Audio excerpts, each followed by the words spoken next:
You've destroyed what I gave you. Now witness it crumble.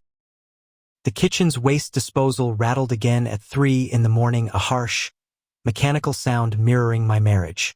2 decades together, and here I was, arms buried in plumbing while my wife Rebecca slept upstairs. I'm Richard Caldwell, 47, an engineer, correcting mechanical failures in darkness while my household treats me like hired help.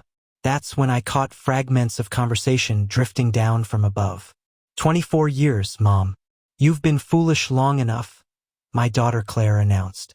At 22, wrapping up university, she'd apparently become her mother's relationship counselor. He probably has someone else on the side. You should experiment too. You'll feel empowered. Maybe you're right, Rebecca laughed bitterly. Maybe I should stop being the dutiful spouse. Perfect. My daughter promoted betrayal as wellness, and my wife was absorbing every word. I remained beneath that sink another hour, listening to them finalize plans for Atlantic City. Nightclubs, bars, what Claire cheerfully termed personal discovery opportunities. By Friday morning, Rebecca packed, revealing dresses and expensive lingerie. Just a relaxing getaway with Claire, she mentioned, avoiding my gaze. Of course, I replied, my coffee tasteless. Enjoy. They departed Friday, music blaring. That weekend, I rebuilt an engine in my workshop, deliberately pushing Medium away rare thoughts or well about their done, intentions. with the right Sunday techniques. at 2 a.m., my phone rang. Dad. Claire sounded terrified. Come to Atlantic City General Hospital. Mom's in the emergency ward. Something's seriously wrong. The drive consumed 3 hours. I found them in the emergency room. Claire remained in yesterday's sequined outfit, mascara running. Rebecca was unconscious on a stretcher, for attached, appearing fragile beneath clinical lights. What's her condition? I asked a healthcare worker. Acute alcohol intoxication, possibly combined with medication. We're conducting tests. Claire seized my arm. Dad, we were targeted. These guys at the venue spiked our drinks. I barely remember anything, yet something didn't add up. Their accounts kept shifting. The police officer looked unconvinced. According to hotel security, you departed the establishment on multiple occasions with various men, the officer stated. Each instance appeared voluntary. I examined Claire's online profiles while Rebecca recovered. Images with unfamiliar men. Video clips of Rebecca performing on tables. Captions celebrating liberation. The final detail came from a well-meaning nurse. Your spouse tested positive for multiple sexually transmitted infections, she whispered. Chlamydia and gonorrhea specifically. She may be pregnant. I stared at Rebecca's sleeping figure. 2 decades of marriage. Years working additional shifts to finance her education, her automobile, their daughter's university expenses. This was my compensation. Rebecca returned home Wednesday, moving as though everything caused discomfort. At the hospital, she'd barely acknowledged me beyond a quick thank you when I settled the bills. We need to discuss this, she said, settling into the living room couch like royalty. This weekend was a mistake, some kind of personal crisis. Claire thought recreational activities would benefit me. It was momentary weakness. I examined her features carefully, still striking at 45, though new creases marked the corners of her mouth. What specifically constitutes this mistake? I inquired. She shifted uncomfortably. I made poor decisions, but it's finished now. I want us to repair things. The STD examination came back positive, I stated calmly. Chlamydia and gonorrhea. The pregnancy test was negative, though she recommends retesting in 14 days. Her complexion became ash-colored. How did you? I'm your emergency contact. We regarded each other across the table I'd personally assembled 15 years earlier, when I believed we were constructing something lasting. It was meaningless, she finally whispered. Just physical. How many? I asked. How many men? I don't recall. Possibly 3 or 4. And Claire. She participated in nothing improper. She simply encouraged me. That evening, I contacted Vincent Russo, my former military comrade turned private investigator. I require assistance, I told him. Discretion and photographic documentation. How serious? He questioned. Serious enough. 2 days later, Vincent handed me an envelope in our customary bar's parking area. Security footage from the Atlantic City Hotel, he explained. Your wife and daughter were quite active. I didn't open it immediately. Certain images, once witnessed, cannot be forgotten. How severe? Severe enough to warrant medical screening and a conversation with a solicitor. That evening, after Rebecca retired, I examined the envelope's contents in my office. The photographs were imprecise but sufficient.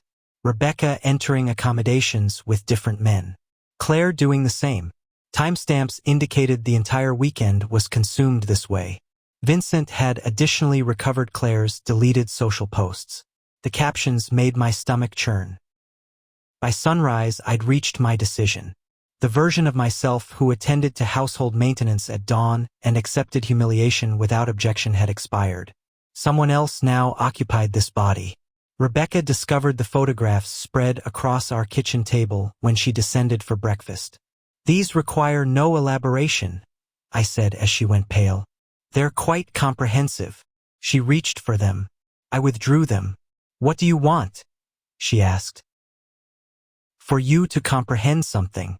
The man you married, who sacrificed to realize your ambitions, he no longer exists. I've been replaced. This new man adheres to different principles. I gathered the materials and rose. You'll probably want to contact your workplace. You're about to become very occupied. I immediately accessed our financial accounts. By midday, everything had been transferred to a personal account. Rebecca discovered this when her payment method was declined at lunch. She called, screaming accusations. This is unlawful. Actually, it's permissible. My lawyer confirmed this morning that marital properties can be secured during dissolution procedures. We're not dissolving anything, Dave. You're managing your situation. I'm progressing forward. I terminated the call and deactivated my phone. Vince's documentation included contact details for everyone involved. One name particularly captured my focus. Marcus Thompson, 28, fitness professional and weekend bartender. Marcus had been prolific with social content that weekend, displaying his accomplishments prominently. I visited Marcus at his exercise facility. You Marcus Thompson? I inquired.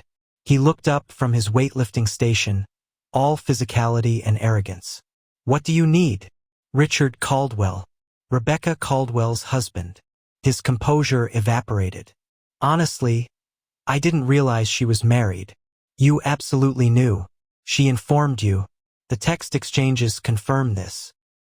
I spoke loudly enough for everyone present to hear. My spouse contracted several sexually transmitted diseases while visiting Atlantic City. Chlamydia and gonorrhea specifically. You might arrange medical screening. Additionally, you should probably reach out to the other individuals from her weekend. I maintain a comprehensive list, 17 names total. You were positioned for. The facility fell silent. Everyone was watching. By evening, the recording had circulated locally. Marcus' employment terminated that afternoon. Rebecca remained inside when I arrived home, pacing restlessly. How could you humiliate me like that? She demanded. You distributed your infidelities across the internet. Claire materialized from the kitchen, phone perpetually in hand. Dad, you're being completely unreasonable, she announced. Mother made an error, but you're demolishing her entire existence. I examined my daughter genuinely. When had she transformed into someone so callous? Claire, you orchestrated that excursion. You inspired your mother's betrayal. You recorded video of her with unfamiliar men and shared them for your audience. Now you criticize my responses. I was facilitating her autonomy. You were commercializing your own mother for digital popularity. Beth's expression crumbled. That's not I would never. Display your phone, I commanded. She clutched it protectively. I don't have to show you. Vince recovered them. I'm extending an opportunity for honesty. Rebecca intervened. Leave her alone. She's merely a child. She's 22 years old, mature enough to cast votes, consume alcohol, and arrange her mother's conquests. Not a child, Rebecca. A co-conspirator. I retrieved my device and displayed the reconstructed social media posts onto the living room television. Claire's deleted content, fully restored. Images with unfamiliar men. Video content of Rebecca dancing suggestively. Commentary making evident this constituted systematic harm. Mom's reclaiming her youth, I narrated. About time she encountered genuine lovers. Father will absolutely decompensate upon witnessing this. 53 engagement metrics. Claire. 53 individuals celebrating the demolition of your parents' connection. Claire sobbed, yet I experienced emotional void. You want to know the truth? I continued. This was never about your mother finding herself. This was about you getting attention. You turned our family into entertainment for your followers. That's not true. Then explain this video of your mother kissing a stranger. Your caption reads, "When your mom finally realizes what she's been missing, Dad's so boring compared to this." The room fell silent. I retrieved a manila package and extended it toward her. Your autonomy. Claire accessed the folder, examining the documentation. You're abandoning me? I'm granting your wish. You're 22 years, legally mature. Starting immediately, you're financially independent. Your educational expenses continue through semester completion. Beyond that, you navigate independently. Rebecca objected. She's our daughter, Richard. She was our daughter. Currently, she's a young woman who selected digital credibility over familial commitment. She constructed her circumstances. I approached the door and picked up the suitcases I'd packed earlier. The residence undergoes sale. I've already contacted commercial real estate professionals. 30-day relocation deadline. You cannot liquidate the household, Rebecca objected. The property exists under my identification. I engineered it manually, financed it completely using my compensation. I possess complete authorization. As I approached my truck, Claire vocalized once more. Father, please. I apologize sincerely. I paused, observing her momentarily. For one instant, I perceived the juvenile girl who dozed on my appendages throughout entertainment programming, the offspring who'd invoked me daddy. However, that individual had vanished. The individual remaining constituted an outsider. I demonstrate regret also, Claire. Regret for requiring such extended duration to comprehend your authentic persona. I departed into the crisp evening atmosphere, distancing myself from my previous existence.